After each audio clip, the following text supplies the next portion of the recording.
है, न ही कोई घुसा हुआ है, न ही हमारी कोई पोस्ट किसी दूसरे के कब्जे में है। लद्दाख में हमारे 20 जाबाज शहीद हुए, लेकिन जिन्होंने भारत माता की तरफ आंख उठाकर देखा था, उन्हें वो सबक सिखा कर गए हैं। उनका ये शौर्य, ये बलिदान हमेशा हर भारतीय के मन में अमिट रहेगा। साथियों, निश्चित तौर पर चीन द्वारा एलएसी पर जो किया गया है, उससे पूरा देश आहत है, आक्रोशित है। ये भावना हमारी इस चर्चा के दौरान भी आप सबके माध्यम से बार बार प्रकट हुई है। मैं आपको भी आश्वस्त कर रहा हूं कि हमारी सेना देश की रक्षा के लिए कोई कसर नहीं छोड़ रही है। डिप्लॉयमेंट हो, एक्शन हो, काउंटर एक्शन हो, जल थल नभ में हमारी सेनाओं को देश की रक्षा के लिए जो करना है वो कर रही है। आज हमारे पास ये कैपेबिलिटी है कि कोई भी हमारी 1 इंच जमीन की तरफ आंख उठाकर भी नहीं देख सकता। आज भारत की सेनाएं हर सेक्टर में एक साथ मूव करने में पूरी तरह सक्षम है। ऐसे में हमने जहां एक तरफ सेना को अपने स्तर पर उचित कदम उठाने की छूट दी है, वहीं दूसरी तरफ डिप्लोमेटिक माध्यमों से भी चीन को अपनी बात दो टूक स्पष्ट कर दी है।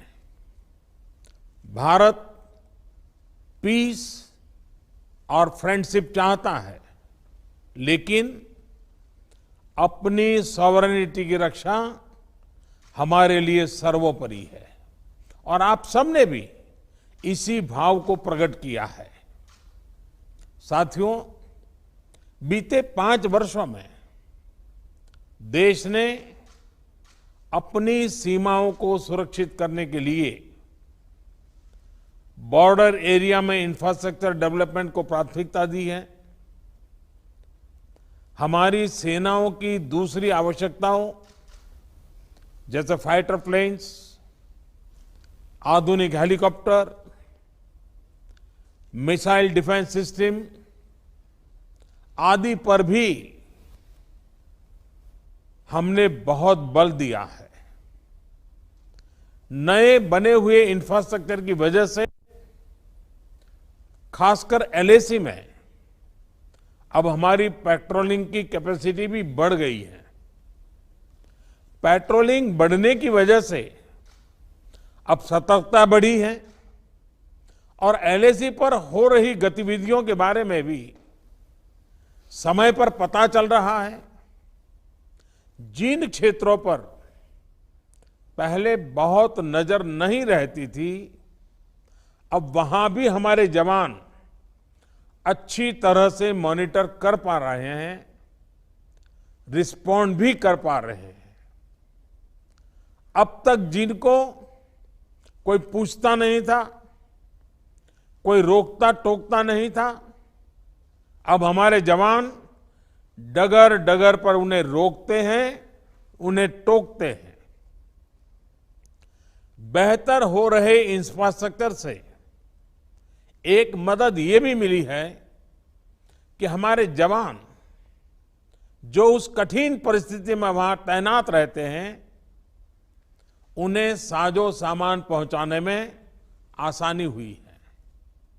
साथियों, राष्ट्रहित देशवासियों का हित हमेशा हम सभी की सर्वोच्च प्राथमिकता रही है।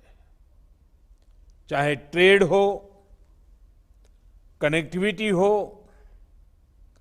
काउंटर टेररिज्म हो, भारत ने कभी किसी बाहरी दबाव को स्वीकार नहीं किया है।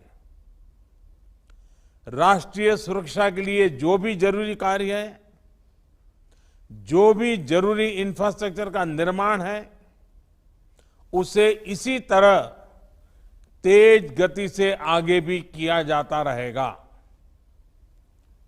मैं आप सभी को, सभी राजनीतिक दलों को फिर से आश्वस्त करता हूं कि हमारी सेनाएं सीमाओं की रक्षा करने में पूरी तरह सक्षम है। हमने उन्हें यथोचित कार्रवाई के लिए पूरी छूट दी हुई है। आप सभी ने इस बैठक के लिए अपना समय दिया, अपने मूल्यवान सुझाव दिए। इसके लिए मैं सभी दलों का, आप सभी नेतृत्वगण का हृदय से बहुत बहुत आभार व्यक्त करता हूं और आपके सुझाव आगे की रणनीति में बहुत लाभकर्ता होंगे, ये मुझे पूरा विश्वास है। मैं फिर एक बार इस एकता का संदेश देने में आप जो बढ़ चढ़ करके आगे आए हैं, वे सेना का मोरल तो बढ़ाएगा, देश के लोगों की हिम्मत बढ़ाएगा, लेकिन दुनिया को भी जो संदेश जाना चाहिए वो पहुंचेगा। और इसलिए आज की मीटिंग में आपकी सकारात्मक भूमिका का बहुत मूल्य है, उसका बहुत ऐतिहासिक महत्व है। और इसलिए भी आप सभी अभिनंदन के अधिकारी हैं। मैं फिर एक बार आप सबका धन्यवाद करता हूं। नमस्कार।